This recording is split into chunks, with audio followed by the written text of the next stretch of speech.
I will say this, when I disappear from time to time and come back and you're properly motivated, you do get a lot of things done. It's What great. does the term a motivated bee is a good bee? Yeah, a good bee. Well, Busy you bee. were gone, left me high and dry. I figured, you know what? I'm going to keep pressing forward. So I reached out to the guys at Powertrain Products, and this is what I've got. So now we've got an engine and transmission capable and worthy of this 20th anniversary build. We didn't go stock. We went much bigger and better. So we've got an LQ9 engine, right? This is an LS-based engine. But the cool thing about it, this is basically the platform they put in all the trucks, right? Because it's got a steel block. It's got more displacement than the LS engines. But I love the iron block because it gives us the opportunity to upgrade this thing, right? Yeah, put a supercharger on top, pack it full of boost, and make a ton of power. I love how initially this product started out as like something for me, and it was totally turning into a Bruno truck. But I'm cool with it. It's a project for both of us, right? That's exactly what it is. More power, Sure. the better. And you know what the good thing Sure. is when you get something like this, an entire powertrain from these guys at Powertrain Products, is the fact that you've got an engine and transmission that are mated up as one. There's no guesswork. So we got the 4L80E transmission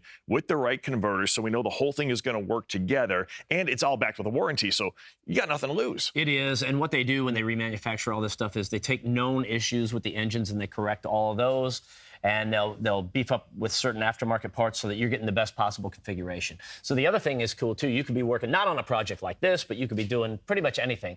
And you call them up and you say, hey, here's what I want. I need all this to work together. They know what they're doing. Now, obviously, it's not ready to just start dropping everything in right now. We still got to dress some things up. But what this does is this gets us to the point where we can do a nice little mock-up and some test fitting and all this, that, the other. So because we got some bracketry that we need to do. Yeah, we need to make a mount for that transmission Yeah. and make sure that it's going to be secure inside the vehicle. And I say it's time to start dropping stuff in and making sure everything fits. This is a rockin' start, though, dude. I'm Right? proud. Yeah, I'm very impressed. You need to go away more often. Not to give you credit, but I'm going to give you some credit on this.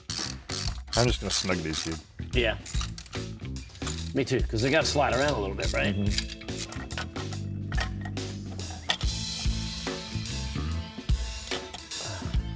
I feel like a pit crew, dude. Look at you. Just wrenching on this thing. Just wrenching. Making things happen. All right, there we go.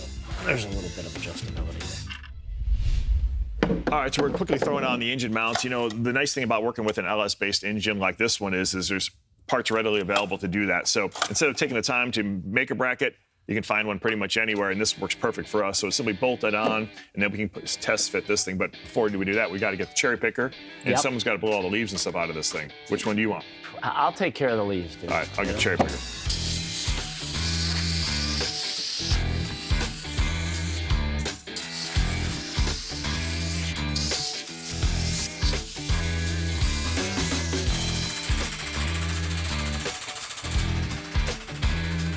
Are we trying to get to that point?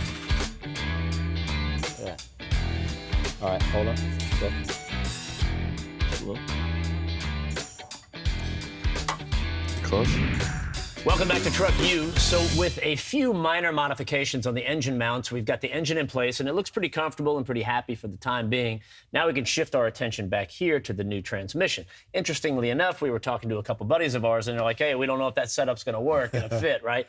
But we've got hammers and cutoff wheels and welders that say different. Yeah, we can modify anything we need to try and make this whole deal work. So you've got a couple different options, honestly, when you put a transmission behind it. You want to get something that's going to live, right? So some people might go with the 4L60E, which is a smaller version of what we got here. This is a 4L80E. This is a much more robust transmission. So basically, in its stock form, way stronger than the 60. And you know what? It's a little bit bigger. It might cause us to do some more modifications, but it'll save us time and money in the long run. So what we need to do is just get this up in there and kind of see where it lands. And what we're really looking for is how far back this is coming, because we're going to have to make up another little kind of support for the rear end of it back here. Yeah, we need to support the trans on the backside. So right here is where the original cross member is, and we're hoping we can still use that cross member and then locate a new mounting bracket for the back end of the transmission off of it.